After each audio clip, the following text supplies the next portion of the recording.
En marzo de 1944, 76 hombres escaparon por un túnel de un campo de prisioneros alemán en la mayor fuga de la Segunda Guerra Mundial.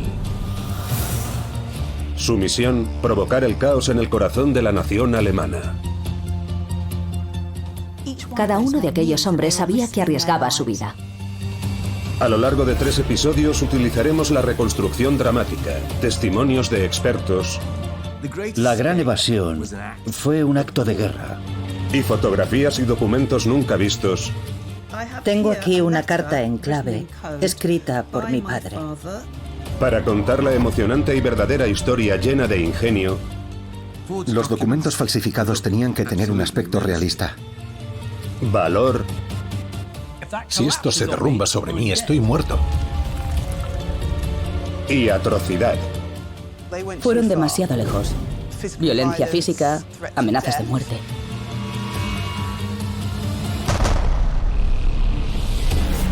En el primer episodio, seguimos a Roger Bushell y a su organización de fuga mientras cavaban laboriosamente 3 enormes túneles, apodados Tom, Dick y Harry. Podrían descubrir uno y sospechar que había otro, pero nunca pensarían que había un tercero. Y preparaban a 200 hombres para escapar.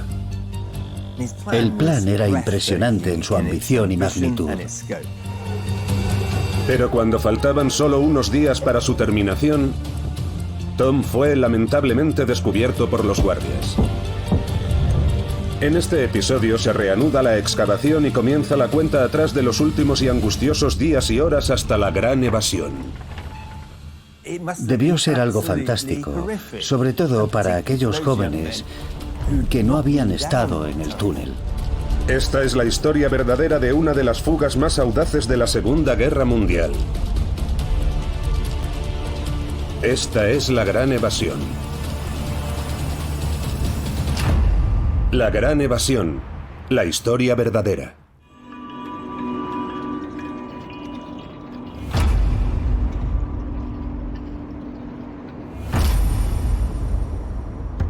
Tras el devastador descubrimiento del túnel apodado Tom, la desesperación se abatía sobre los prisioneros de Stalag Luft 3.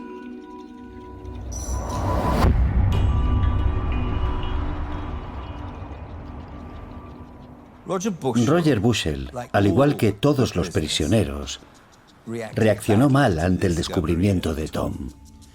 Fue una gran decepción. Los prisioneros pensaron, bueno, se acabó. Estábamos a punto de conseguir escapar por Tom y lo han descubierto. Fue un golpe devastador para aquellos hombres. Bushell era Gran X, el jefe de la organización de fuga. Habían trabajado durante 6 meses en el túnel Tom de 86 metros de largo. La tensión y desesperación que sentía Bushell quedaron plasmadas en esta fotografía tomada en la época.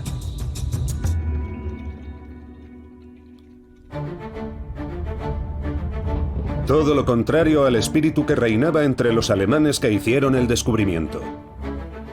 En el campo había personal conocido como los hurones. Su trabajo consistía en buscar señales de fugas.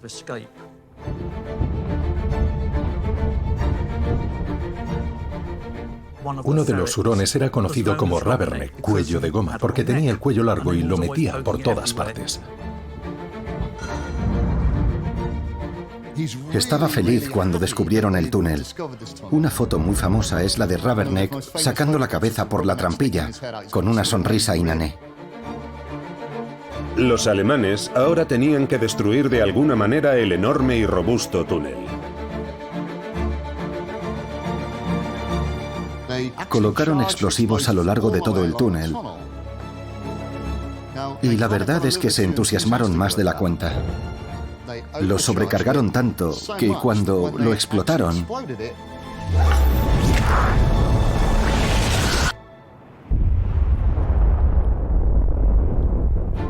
destruyeron una parte importante del barracón 123, incluido el techo y las habitaciones. La destrucción fallida borró la sonrisa de suficiencia de los rostros de los alemanes. Y los acontecimientos que tuvieron lugar en otro recinto de Stalag Luft 3 resultarían aún más vergonzosos. Stalag Luft 3 era un campo con muchos recintos, y al mismo tiempo que excavaban los túneles para la gran evasión, se llevaba a cabo otro intento de fuga. En octubre de 1943, Stalag Luft 3 albergaba a más de 4.000 aviadores aliados. Los recintos sur y central albergaban principalmente a aviadores estadounidenses. Los cuarteles de la Guardia Alemana estaban en el centro del campo, mientras que los recintos norte y este albergaban a oficiales británicos y de la Commonwealth. En el recinto este era donde se estaba llevando a cabo otro audaz intento de fuga. El caballo de madera es uno de esos ingenios británicos de mentalidad evasora. En 1950 se realizó una película sobre esta extraordinaria fuga. Los prisioneros utilizaron la madera y el contrachapado de las cajas para construir un impresionante plinto de gimnasio. Durante el día cargaban con él hacia la valla del perímetro y los prisioneros realizaban la inocente actividad de hacer ejercicio. Porque lo que los alemanes no sabían era que el caballo de madera hueco en realidad escondía a uno de los prisioneros que empezó a excavar un túnel. Al final del día, el caballo se volvía a llevar a su sitio, una vez cubierta la entrada del túnel. El túnel era uno de los peores que se habían excavado nunca. Solo estaba a unos 30 centímetros por debajo de la superficie y no tenía iluminación ni bomba de aire. Era como una pequeña madriguera de conejo. La noche del 19 de octubre, después de 3 meses de excavación, 3 hombres atravesaron arrastrándose por el túnel de 30 metros y consiguieron subirse a 2 trenes.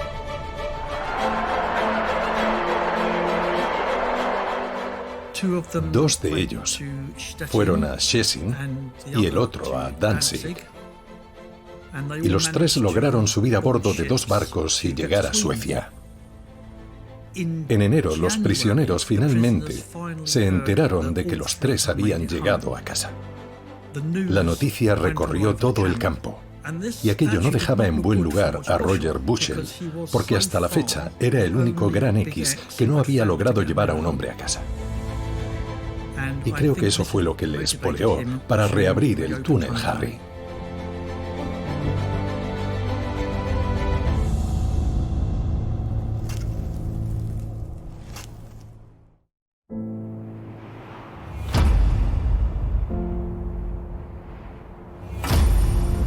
El 7 de enero de 1944 se reanudó la excavación del túnel Harry en el barracón 104.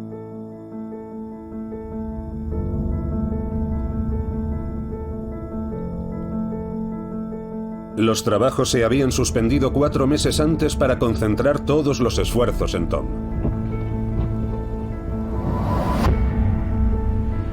El pozo de 9 metros de Harry se había terminado y habían excavado 33 metros. Pero este túnel tendría que superar los 100 metros de longitud para llegar a la seguridad del bosque. Ese túnel tenía que atravesar lo que se conocía como el Vorlager, donde los alemanes tenían cosas como la nevera y las celdas de castigo, y salir para llegar al bosque. Roger Bushell pensó que aquel túnel era tan ambicioso que los alemanes nunca sospecharían dónde se ubicaba. Nadie en su sano juicio podía sospechar que construirían un túnel por debajo de las instalaciones de los alemanes para salir al espacio abierto. La enorme profundidad del túnel fue otro intento para evitar la detección. El túnel Harry era muy profundo. Estaba a unos 10 metros de profundidad. 10 metros, esa es la altura de un edificio de 3 pisos. Vaya, es un largo camino. Hay unos pequeños artilugios que puedes colocar en el subsuelo y captan la vibración. Los alemanes utilizaban estos dispositivos para intentar captar el sonido de una excavación. Los prisioneros sabían de la existencia de estos dispositivos y ese fue un buen incentivo para excavar muy profundo.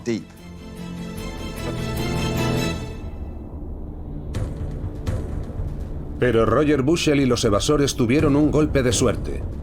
Se estaba construyendo un nuevo recinto para albergar al número cada vez mayor de aviadores aliados derribados que llegaban a campo. Cuando comenzaron la construcción, cerraron el sistema de micrófonos. Sus contactos informaron a Bushell de que el sistema de micrófonos no estaba en uso. El hecho de que el sistema estuviera fuera de servicio durante bastante tiempo permitió que pudieran excavar a un ritmo bastante rápido. Se había vuelto a instalar un sistema de carros y luces eléctricas y el túnel estaba totalmente apuntalado con tablas de cama.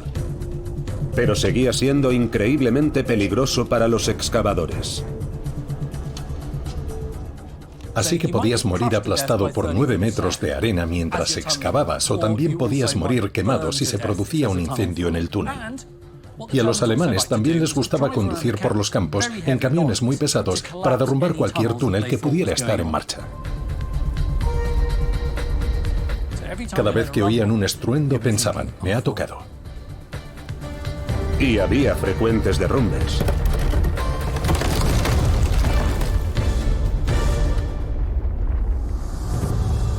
Pero aunque en alguna ocasión se libraron por muy poco, ningún excavador resultó gravemente herido.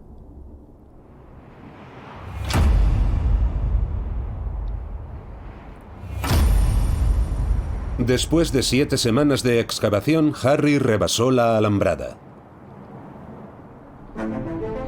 Tenía más de 70 metros de longitud. Se construyeron 2 secciones de intercambio más grandes, apodadas Piccadilly Circus y Leicester Square, porque ahora se necesitaban múltiples carros para recorrer toda la extensión del túnel. Pero al pasar por debajo de la nevera se había oído el ruido de la excavación.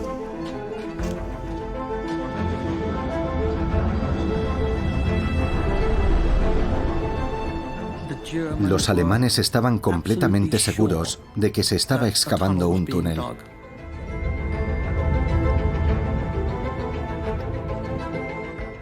Y Ruberneck estaba absolutamente decidido a encontrar aquel túnel.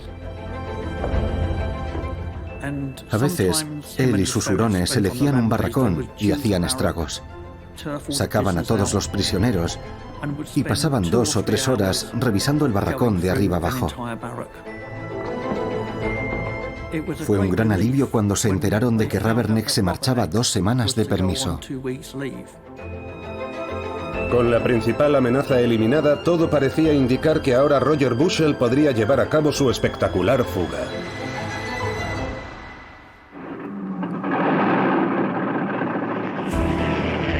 Pero los acontecimientos que tuvieron lugar a 150 kilómetros de allí hicieron que aquella fuga, a diferencia de las anteriores, pudiera tener fatales consecuencias.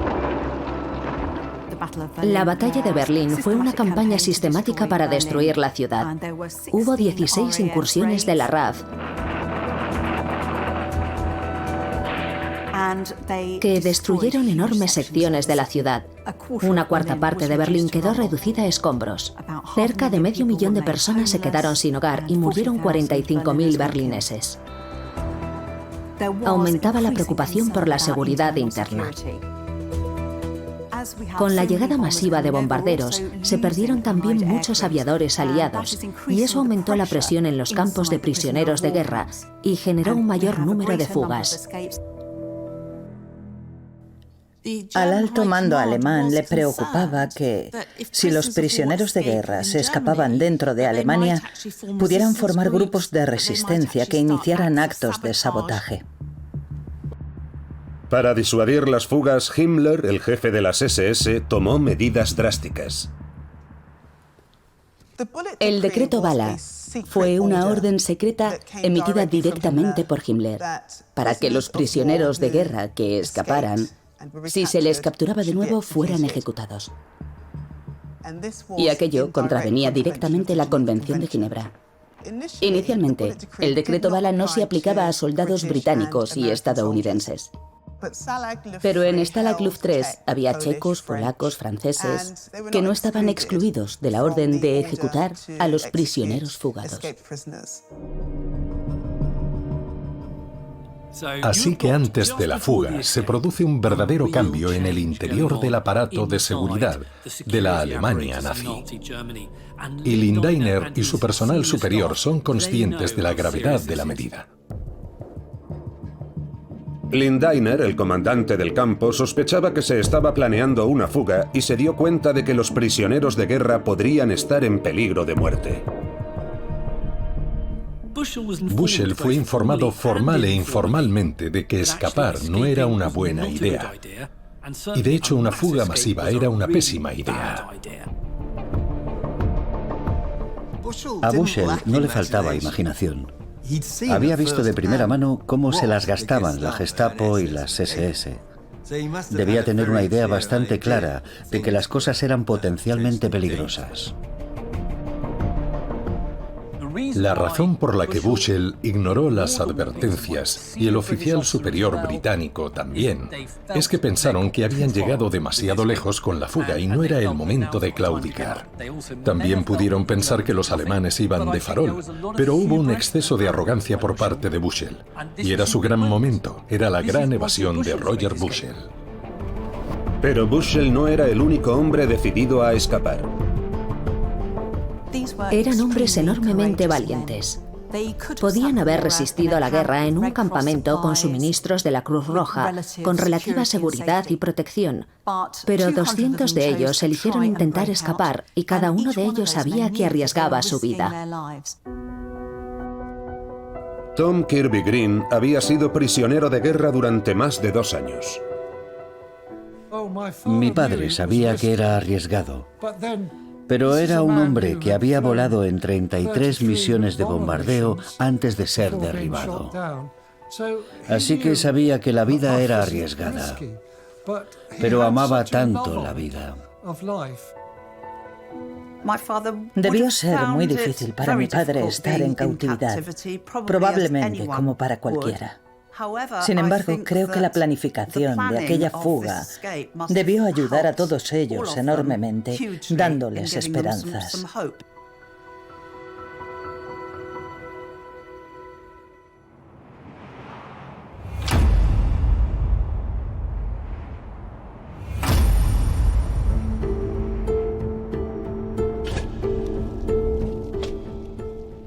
Mientras Raberneck se ausentó, el túnel siguió adelante hasta llegar, según creían, al bosque. Era absolutamente crucial que el túnel emergiera bajo el abrigo del bosque, pero atrapados detrás de la alambrada solo podían estimar la distancia hasta los árboles. También tenían que averiguar de alguna manera si el túnel era lo suficientemente largo. Mientras construían el túnel podían contar el número de tablas de cama y lo medían utilizando cintas. Aquellos pilotos y aviadores eran muy buenos en ese tipo de cosas. Así que podemos imaginar que confiaban en sí mismos para llevar a cabo esa tarea. Pero, por supuesto, iban a contrarreloj. Y podían haber tomado la decisión de, en lugar de adentrarse en el bosque, parar justo a la entrada. Así que no se dieron mucho margen de error. Ahora excavarían el pozo de salida hasta 20 centímetros de la superficie.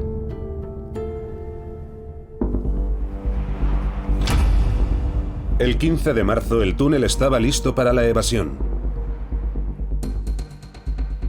Pero ese mismo día, Raberneck regresó de su permiso y sospechó que algo estaba ocurriendo en el barracón 104. Nada más regresar de su permiso, y prácticamente en cuestión de minutos, Raberneck instigó una búsqueda en el barracón del que partía el túnel Harry.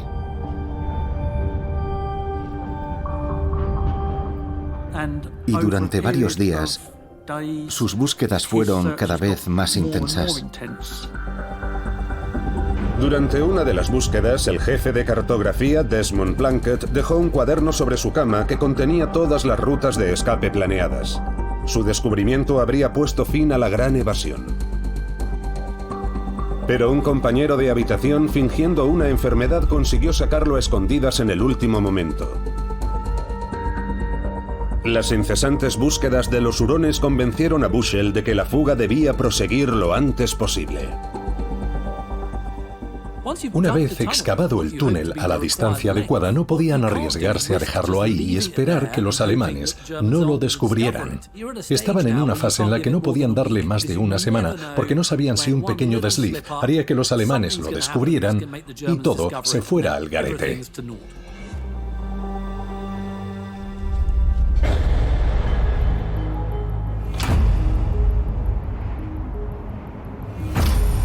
Bushell anunció que la fuga tendría lugar en una semana. Los evasores planeaban llegar a países neutrales como Suiza, Suecia o España, utilizando trenes o a pie. Durante un año la organización de fuga había estado confeccionando en secreto la gran cantidad de equipamiento que los 200 evasores necesitarían, como ropa de paisano y documentos. Ahora trabajaban día y noche para dar los últimos retoques. Los documentos falsificados tenían que tener un aspecto absolutamente realista. No tenían máquina de escribir. Tuvieron que escribir a mano letras de imprenta. Día tras día y noche tras noche, los que eran muy buenos falsificando realizaron algunos documentos realmente increíbles.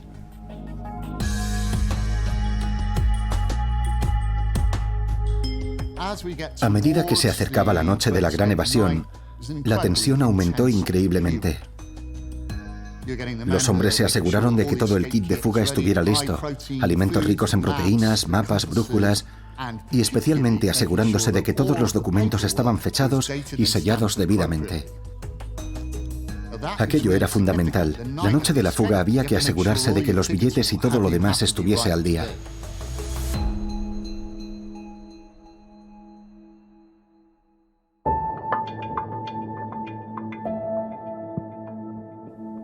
Ahora había que decidir también el orden de entrada en el túnel. Hay una jerarquía de grandes evasores. Dieron los primeros puestos a aquellos que tenían más posibilidades de regresar a Inglaterra. Aquellos que tenían habilidades lingüísticas, aquellos que tenían contactos en la Europa ocupada por los nazis. Así que ellos tomarán trenes, se les dará mayor cantidad de dinero y también los mejores pases. El orden de salida de los que iban a viajar en tren se decidió por sorteo. Entre ellos estaba Roger Bushell, que sacó el número 4, y Tom Kirby Green. Mi padre hablaba bien español. Él y su compañero de fuga elegido tenían documentos falsificados para demostrar que eran trabajadores españoles, lo que les permitiría desplazarse por Alemania. Kirby Green sacó el número 17. Los 20 primeros en salir eran la crème de los especialistas en fugas. El resto era lo que llamaban los jabatos. Los jabatos, que iban a escapar a pie, fueron los siguientes en sacar las papeletas.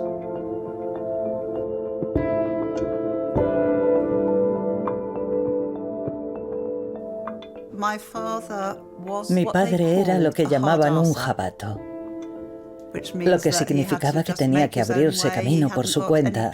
No tenía ninguna habilidad lingüística en particular ni de otro tipo. Quizá por eso ocupó el número 60 en el plan de evasión.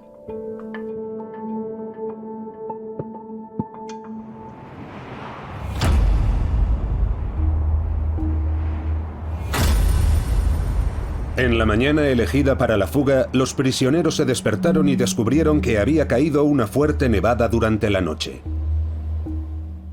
Bushell tuvo mala suerte porque hacía un frío inusual. Tengo los gráficos del tiempo que muestran que la temperatura osciló entre 2 y 3 grados bajo cero y la previsión era que caería más lluvia o nieve. Puedo asegurar que el clima de Silesia es muy frío. No es un lugar en el que uno quiera estar. Algunos prisioneros consideraban que no era una buena idea y que era más sensato retrasarlo 24 horas.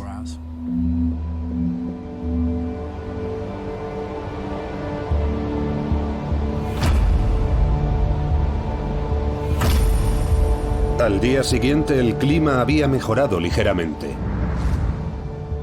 Pero el tiempo se agotaba. Una posibilidad era aplazarlo, esperar un mes para que hiciera buen tiempo, pero ya era demasiado tarde. No se puede poner en riesgo una fuga de esa envergadura, hay que lanzarse. Y si el tiempo es malo, ya se sabe, nada es perfecto. Todos los salvoconductos de viaje tenían ya una fecha asignada y solo eran válidos para unos días. Así que decidieron escaparse esa noche.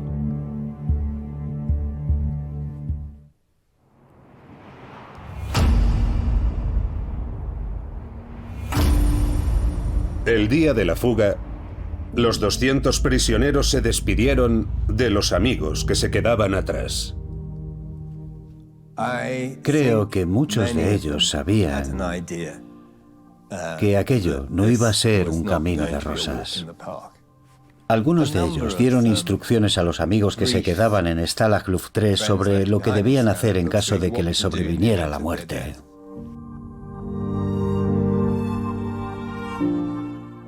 Mis padres estaban muy enamorados. De hecho, el amor que mi padre sentía por mi madre fue una de las cosas que le ayudó a soportar el interminable tiempo que pasó como prisionero de guerra. Esa mañana, Tom Kirby Green escribió una carta a su esposa.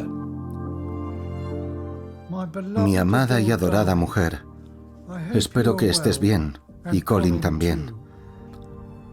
Amor mío, pienso constantemente en ti, y te añoro con cada rincón de mi alma y de mi cuerpo. Solo vivo para el momento en que te tome en mis brazos. Un día podré hacer del mundo un paraíso para ti, con la ayuda de Dios. Que Dios te bendiga y te guarde, María. Te amo, cariño. ¿Qué más pueden expresar las palabras? Muchos besos de tu Thomas.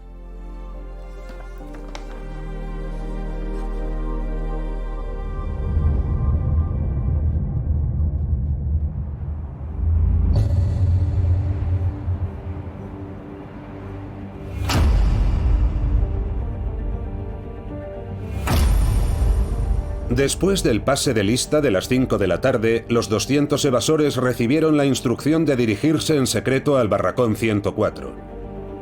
Para muchos de ellos era la primera vez que se enteraban de la ubicación del túnel. El primer reto al que se enfrentaron los prisioneros fue reunir a todos los que iban a participar en la fuga en el mismo barracón, lo que consiguieron con éxito. Una vez ataviados con sus trajes de fuga, cada hombre recibió su documentación falsa.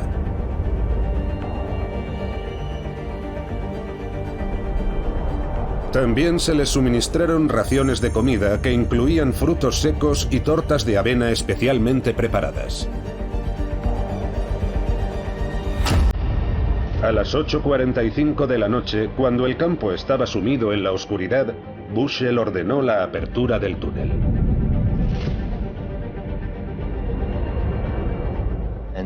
Dos hombres, Johnny Bull y Tony Marshall, que debían ser la avanzadilla al final del túnel, se dirigieron al otro extremo y se encontraron con el primer problema. La trampilla con la que habían asegurado el final del túnel estaba congelada y atascada. Estaba cubierta de tierra y tenían que deshacerse de ella antes de que nadie pudiera salir.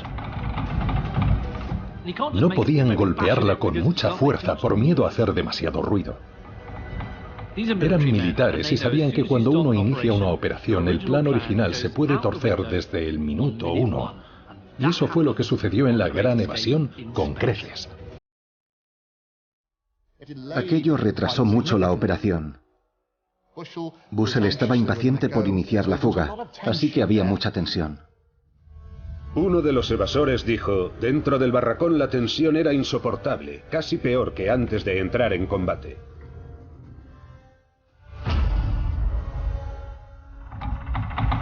Tardaron 1 hora y media, pero Bull finalmente consiguió retirar la trampilla.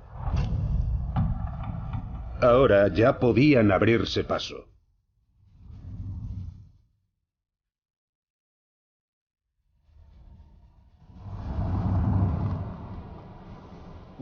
Cuando por fin abrieron la trampilla, Una ráfaga de aire atravesó el túnel. Y Bushell, que estaba en la cabecera, supo que lo habían conseguido.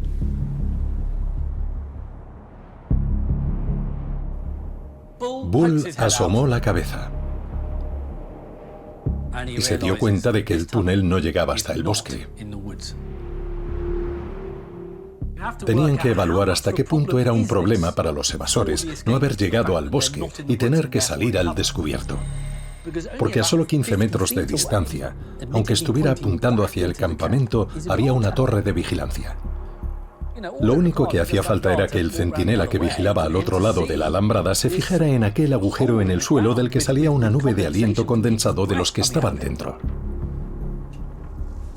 Bushell se acercó al final del túnel y surgió una discusión. ¿Qué podemos hacer? ¿Lo retrasamos? No, no es posible retrasarlo. Todos los documentos tienen fecha de hoy. Entonces se les ocurrió una solución.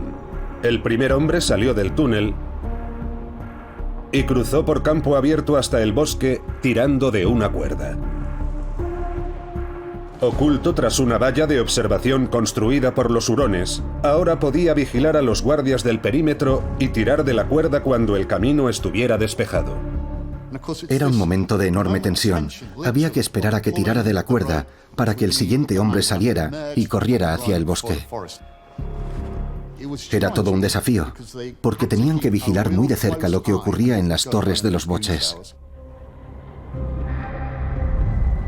Los primeros en salir tenían previsto huir en tren. La estación situada en el gran cruce ferroviario de Sagan estaba a 1 kilómetro como mucho. Sin embargo, el retraso les había hecho perder ya los 3 primeros trenes que salían esa noche. El evasor número 4 era Roger Bushell.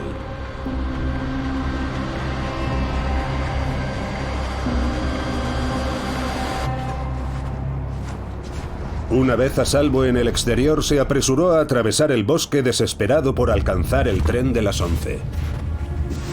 No era un indeciso, ni un pesimista. Era un hombre valiente que creía firmemente en el éxito de su empresa. Estaba convencido de que podía llevarla a buen puerto. Hablaba varios idiomas, llevaba un excelente equipamiento y tenía una buena tapadera. Confiaba plenamente en volver a casa.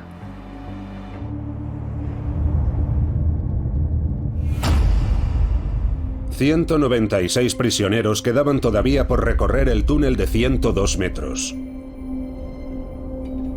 Un trayecto que duraba al menos 4 minutos. Para la mayoría era la primera vez que recorrían el túnel. Uno puede imaginarse lo que fue aquella noche. Al entrar en el túnel tenías la sensación de que en efecto al final te esperaba la libertad, pero en el trayecto había un túnel muy largo y angosto. Era un espacio oscuro y claustrofóbico, con un montón de hombres apiñados delante de ti. Tom Kirby Green fue el 17º en salir.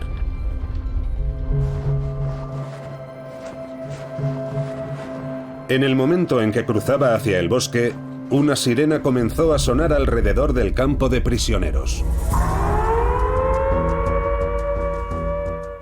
La gran evasión fue una increíble sucesión de pifias. La primera, no poder abrir el túnel. La segunda, que se había quedado corto. De la tercera, podemos culpar plenamente a la RAF. ¿Por qué? Porque se les ocurrió organizar uno de los mayores ataques aéreos de toda la Segunda Guerra Mundial sobre Berlín justo esa noche.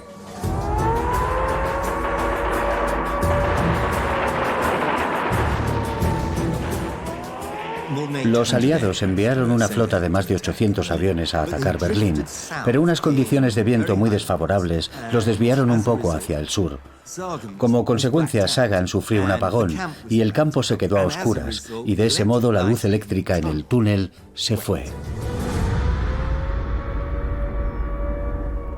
El momento en que se apagó la luz debió ser una experiencia absolutamente aterradora, sobre todo para los hombres que no habían estado nunca en el túnel. El incidente incrementó la tensión entre los hombres que permanecían tendidos en el interior del túnel sin entender lo que estaba pasando. En una situación así empiezas a entrar en pánico y a agobiarte. Pero no pasa nada. Encendieron las lámparas de sebo, las lámparas con grasa animal. Así tenían fuego, aunque eso representaba un nuevo peligro. Para ellos fue un momento tremendamente difícil. La fuga continuó bajo la luz de las lámparas hasta que finalmente se restableció la corriente en el campo.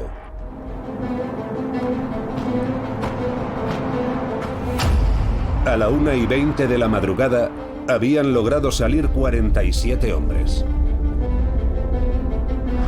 Los restantes eran los jabatos, que escaparían a pie. Como es natural, iban preparados para soportar aquel clima gélido. Todos habían pasado una inspección en los días previos a la fuga, pero en el último momento algunos cambiaron su maleta por otra más grande y otros llevaban 2 mantas en vez de una. Algunos hombres intentaron pasar cosas que no cabían a través del túnel. Alrededor de la 1:30 de la mañana, uno de los evasores golpeó con su bolsa uno de los soportes del túnel y lo rompió, lo que causó un derrumbe. Algunos prisioneros de guerra, sobrepasados por la sensación de claustrofobia, sufrieron ataques de pánico y causaron más daños en el túnel y más retrasos. Y algunos evasores no siguieron el intrincado plan. Tenían que tirar de su compañero que iba tendido en una especie de carro. Algunos prisioneros escaparon por el túnel sin cumplir su tarea. Eso causó un enorme retraso. Así que surgieron un montón de problemas. Y el tiempo corría en su contra. Era finales de marzo y el amanecer se acercaba rápidamente.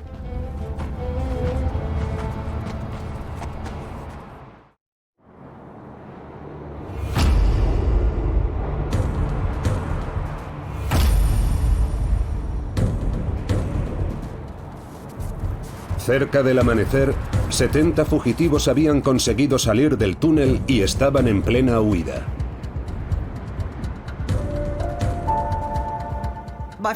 El trabajo de mi padre era permanecer escondido en el bosque, tirar de la cuerda durante unas 2 horas y después emprender la huida. Así lo hizo, pero el problema fue que debido a los contratiempos en el túnel y a los retrasos, no estaban saliendo tantas personas como hubieran querido, y estaba a punto de hacerse de día. Roger Bussell había calculado que podían escapar entre 200 y 220 hombres. Pero como había habido tantos retrasos, antes del amanecer, el hombre a cargo de las operaciones en el barracón 104 decidió que los segundos 100 debían abandonar la fuga. Lo aceptaron un poco a regañadientes, pero probablemente también con un cierto alivio. Por desgracia, con el paso del tiempo quedó claro que ni siquiera 100 lo conseguirían.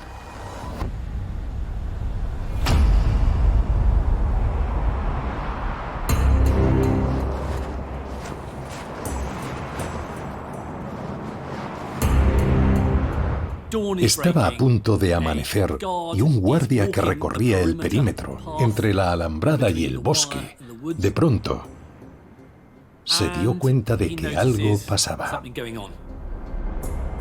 Roy Langlois seguía controlando la cuerda. Más tarde relataría lo que ocurrió a continuación. Cuando salió el prisionero número 76, eran las 5:15 de la mañana. Como se acercaba un centinela, le señalé que permaneciera agazapado.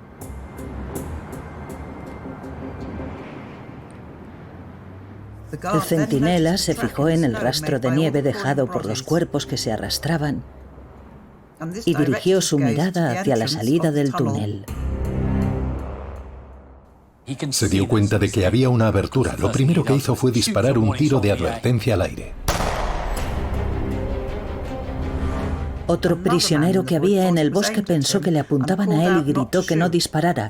Eso me obligó a salir de mi escondite. Y me capturaron. Pensaron que iban a dispararles y a matarlos allí mismo. Fue un instante de enorme tensión. Si el boche se hubiera puesto nervioso en algún momento, podría haber matado fácilmente a esos hombres. Mi padre temió realmente por su vida. Cuando los prisioneros escucharon aquel disparo, se desató el pandemonio. Alguien gritó a los compañeros del túnel: «Salid, salid, han descubierto el túnel».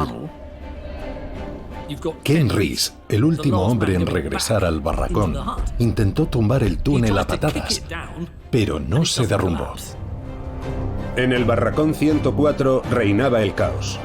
Algunos de los 120 oficiales que quedaban se apresuraron a quitarse la ropa de fuga, mientras otros intentaban quemar sus documentos falsos en las estufas. Cuando las estufas estuvieron llenas, quemaron los documentos donde y como pudieron. Si los alemanes descubrían los documentos, podían obtener pistas sobre el tipo de pases que llevaban los prisioneros que habían logrado escapar. Cualquier cosa que pudiera dar información a los alemanes tenía que ser eliminada rápidamente. También estaban las raciones que no querían que fueran confiscadas por los alemanes. Las calorías son calorías, seas un fugado o un prisionero, y las devoraron también. Todo el contingente de los hombres de Lindiner se desplegó no solo sobre esa parte del túnel, sino también alrededor del campo en cuestión de minutos.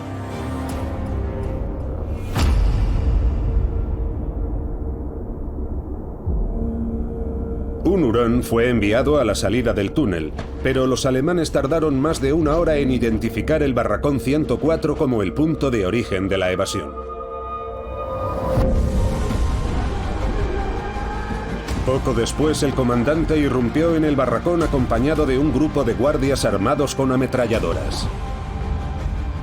El comandante estaba ciego de ira después de descubrir que aquellos aviadores habían excavado un túnel. Lindiner se volvió completamente loco. Se paseaba por el interior del barracón vociferando a la gente en la cara. Aquel imperturbable, aristocrático y anciano oficial prusiano de la vieja escuela perdió por completo la calma. Los alemanes sacaron a los prisioneros al exterior y los obligaron a permanecer de pie a la intemperie durante 2 horas. El cabo Gris, el hombre al que tanto odiaban y apodaban cuello de goma, obligó a los hombres a desnudarse.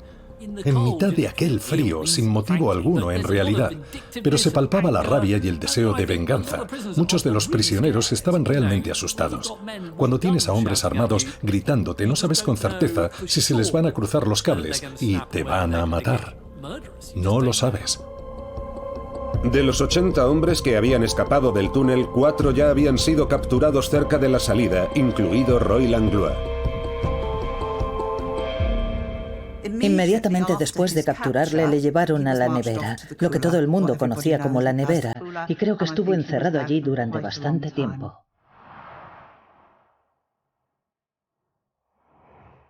Pero 76 hombres habían huido, incluidos Tom Kirby Green y Roger Bushell. Bushell se había propuesto sembrar un caos absoluto y hacerles la vida imposible a los boches. Al mismo tiempo que Occidente se preparaba para el día D y los rusos avanzaban en el frente oriental. El ejército de Bushell se enfrentaba a los nazis en su propio terreno. Pero Lindiner sabía que una fuga de tal envergadura sería imposible de ignorar para los líderes nazis. Y las consecuencias podrían ser terribles. En el siguiente episodio nuestra historia continúa mientras los prisioneros huidos se dispersan por la Europa ocupada. Por todo el Reich aparecen carteles con sus rostros y sus nombres con la orden de buscarlos. Luchan contra todo tipo de dificultades para evitar ser apresados. ¿Imaginan lo que debió ser dormir a la intemperie y mantener la voluntad férrea de escapar? Y se enfrentan a la ira del régimen nazi. No creo que fuera necesariamente un nazi. Solo era un sádico.